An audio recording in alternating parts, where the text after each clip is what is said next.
मुक्ता येनो सन्ति सागुणो विभङ्गमावपुखेषु दानवस्ते सनेदया वयं च वृत्तिं लब्धामो नय कोई आगरे प्रियन्ति तुभ्ये शुभं राजः महोकार्षमामुद्धा ये भवन्ति नानापिण्डरया दन्ता तेन उच्यन्ति साहुनो ॐ ह्रीं क्लीं क्षिं धम्मो मङ्गलमुक्तिस्थम् अहिंसा देवाहितं नमन्सन्ति यस्य धम्मे सयामुनो जहाधुमर्थपुखेषु भमरोगामियैरसं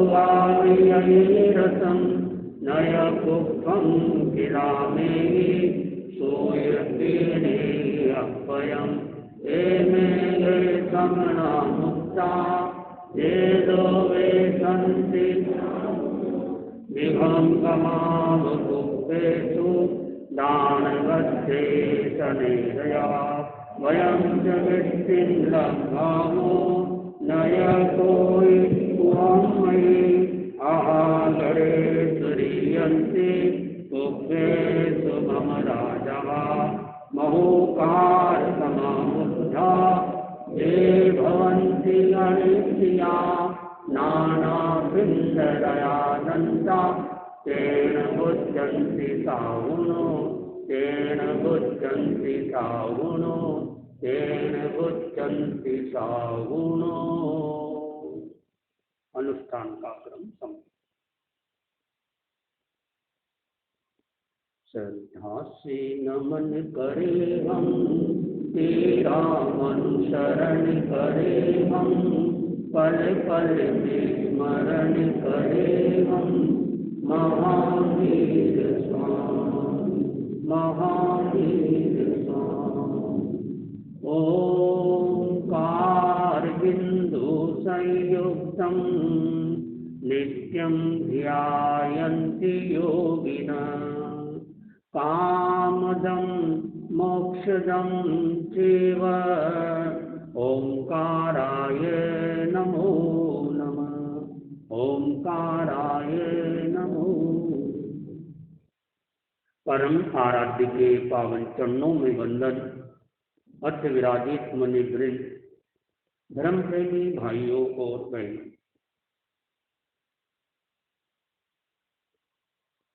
भगवान महावीर स्वामी ने अपने साधना काल में अनेक तरह के अनुभव किए, प्रयोग किए, तपस्या की और उनका जीवन आज जो हमारे सामने प्रत्यक्ष नहीं है, उनका जीवन बहुत उपयोगी रहा, आगे भी उपयोगी रहता रहेगा।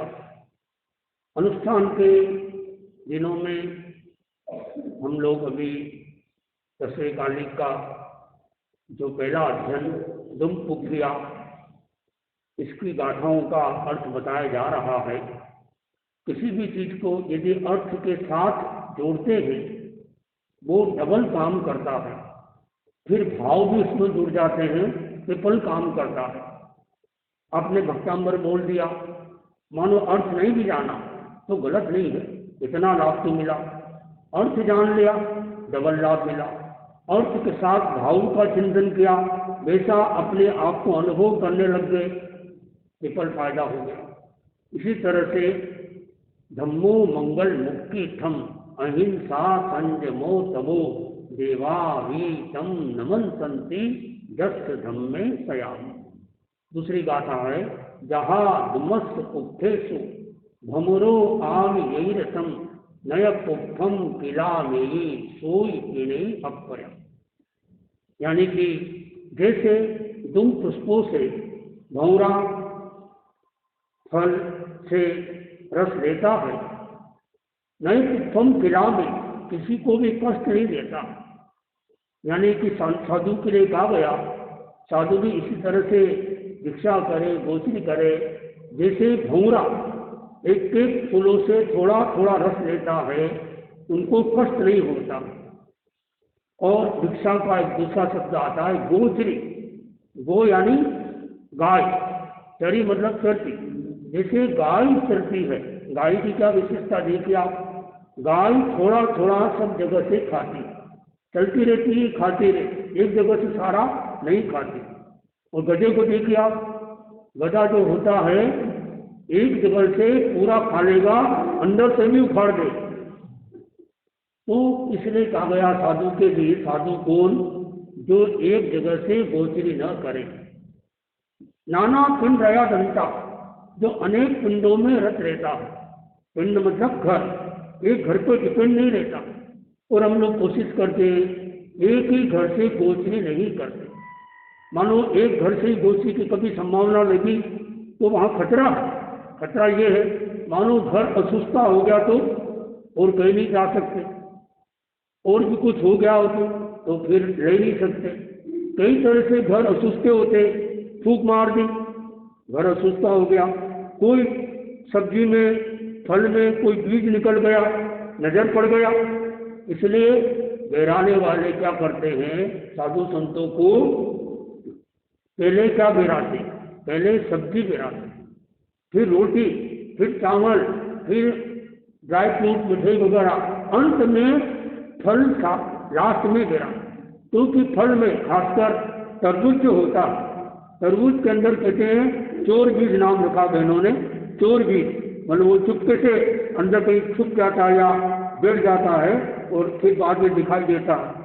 तो ये एक नियम है कि मानो हमको पता चल गया कि अमुक घर से हमने लिया था, खाते समय बीज आ गया, तो फिर वो घर असुस्था हो गया। अब मिक्स हो गया, पता नहीं किन घरों से लाए हैं, तो फिर घर असुस्था नहीं हुआ। बेराते समय ध्यान आ गया तो फिर वो घर असुस्था। इसलिए क्या करते हैं बेराने वाले, पहले जो बेराने की सारी चीजें हैं, क्योंकि फल को लास्ट में इसलिए बेरा, अगर शुरुआत में फल बेरा दिया और बीज निकल गया तो कोई भी चीज नहीं ले सकते। ये जानकारी रखना चाहिए। तो घर में आप मानो पंखा चालू कर दिया, असुस्थ हो गए, लाइट चालू कर दी, असुस्थ हो गए, फिर आजकल ये कर दिया 3 मिनट 5 मिनट के बाद में आपने वंदना की और फिर आप सुस्त हो, आपने आपके लिए पंखा लाइट बंद चालू किया तो आप असुस्थ हुए, पूरा घर असुस्था नहीं हुआ। पहले ऐसा था, किसी ने भी पंखा चालू कर दिया तो पूरा घर असुस्था हो गया। पूरा असुस्था कब होता है, 2 कारण, या तो फूंक मार दी तो पूरा घर असुस्था हो गया, या फिर कोई बीज आदि निकल गया तो असुस्था हुआ। बाकी और कारण से पूरा घर असुस्था नहीं होता है, कोई व्यक्ति ही असुस्था होता है जो थोड़ा सा जिसने ध्यान नहीं दिया।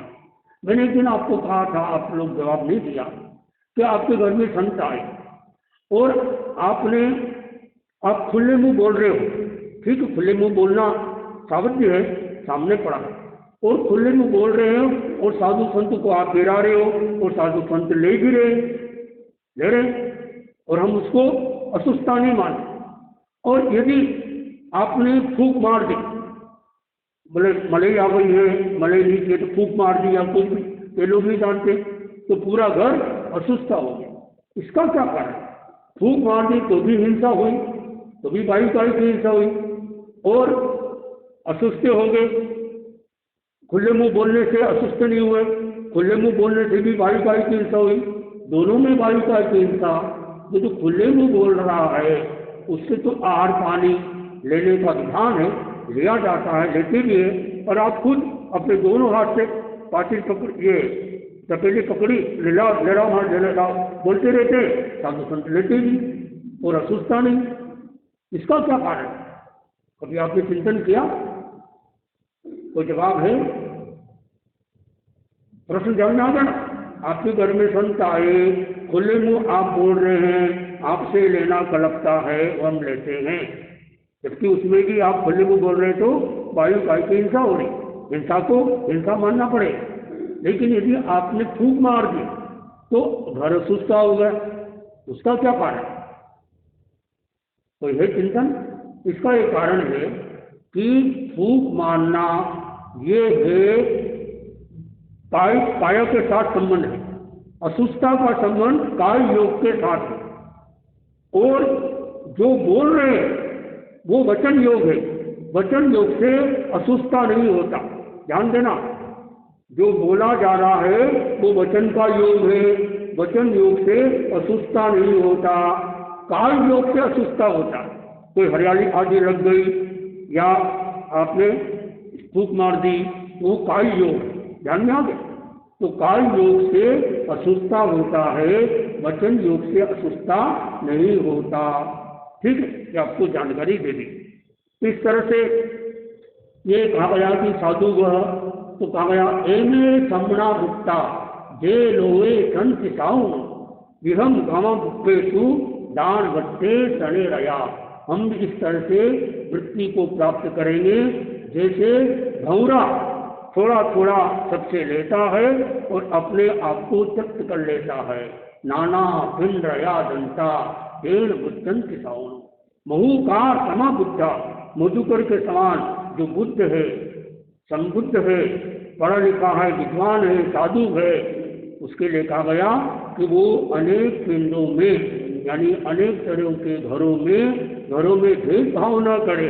ये घर बहुत संपन्न है, ये घर गरीब है, तो गरीब के घर से अब विवेक है। अब गरीब है तो सोचना पड़ता है कभी ये 2 रोटी बनाई है थोड़ी सी ले। अमीर व्यक्ति ने बहुत सारी रोटी बनाई है, बड़ा परिवार है, अमीर का परिवार बड़ा भी होता। हालांकि आजकल तो गरीब का परिवार बड़ा होता है, अमीर का परिवार छोटा होता है। अमीर के पास में टाइम नहीं, परिवार बड़ा होता ही नहीं, और गरीब के पास में टाइम होते तो उनका परिवार भी बड़ा होता। तो चाहे परिवार छोटा हो चाहे बड़ा हो, तो साधु संत भेदभाव नहीं करते। तो ये बहुत बड़ी एक मतलब निद्रा है। भोजनी करना भी निद्रा है और बहराना भी निद्रा है, और बहराने के बाद में भी कर्म का बंधन किया जा सकता है, और बहराने के पहले भी कर्म का बंधन किया जा सकता है। खाना खाते खाते 7 कर्मों को बांधा जा सकता है, और खाना खाते खाते 7 कर्मों को तोड़ा जा सकता है। सारा कारण भावना। आपने बेरा दिया लेकिन बेराने के बाद में आप पछता रहे, या आपने दुर्भावना से बेरा दिया, नागश्री ब्राह्मणी की तरह बेरा तो दिया लेकिन कर्म कितने बांध लिए, गति बिगड़ गई। तो चाहे आपने 2 चने भी बेरा दिए, भक्ति भाव से बेराए, सुस्ते बेराए, लेने वाला शुद्ध, देने वाला शुद्ध, जो चीज दी जा रही है वो भी शुद्ध है, तभी सुपात्र दान का लाभ मिलता है। तो भावना भाते रहना चाहिए। ऐसा नहीं सोचना चाहिए हमारे गांव में साधु संत नहीं है, क्या भावना भाई। यदि आप श्रावक हो, खाना पड़ा है, भावना भाव, भावना भावने से भी लाभ मिलता है। ये भोजन शुद्ध और सात्विक है। कोई संयमी साधु आ जाए तो बेराने की भावना रखती हूँ।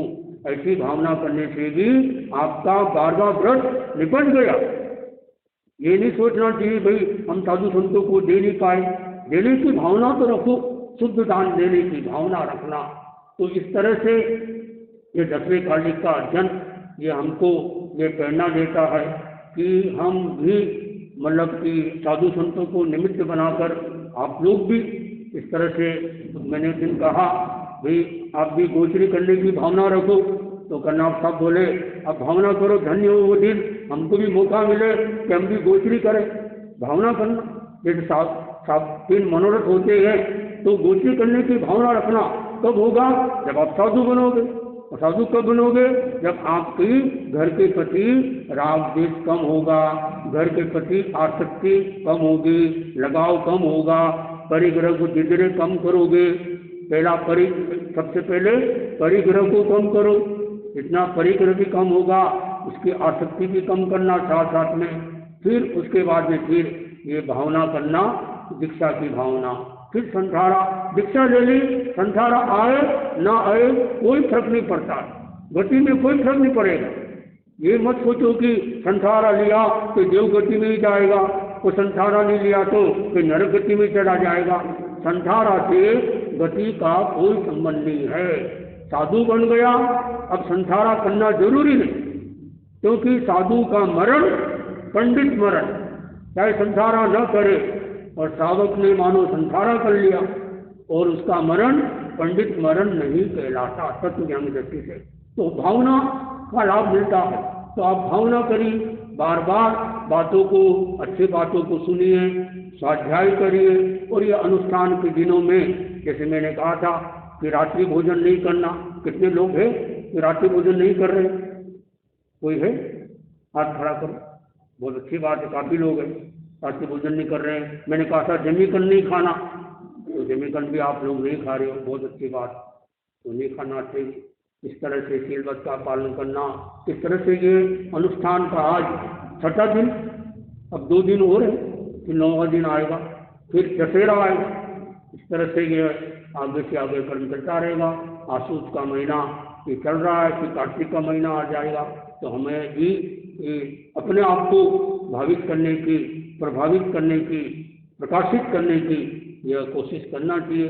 तो अनुष्ठान यह जैसे अभी चल रहा है, सुबह भी आप लोग करते हैं क्या? उस अगर स्तोत्र करते हैं वो बहुत अच्छा, वो उसका भी सुबह नहीं कर सकते हैं, सुबह भी लाभ मिलता।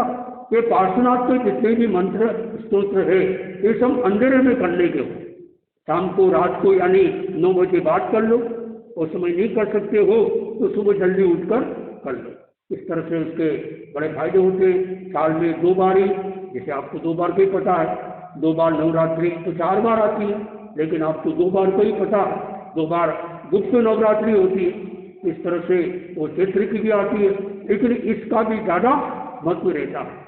तो इन नवरात्रि के दिनों में हमें नवरात्रि का जो आध्यात्मिक लाभ, हम आभारी हैं अपने गुरुओं के, आचार्य श्री तुलसी के, आचार्य श्री माँ प्रकृति के, आचार्य श्री तुलसी के, जिन्होंने ये अनुष्ठान का ऐसा आध्यात्मिक कर्म बनाया।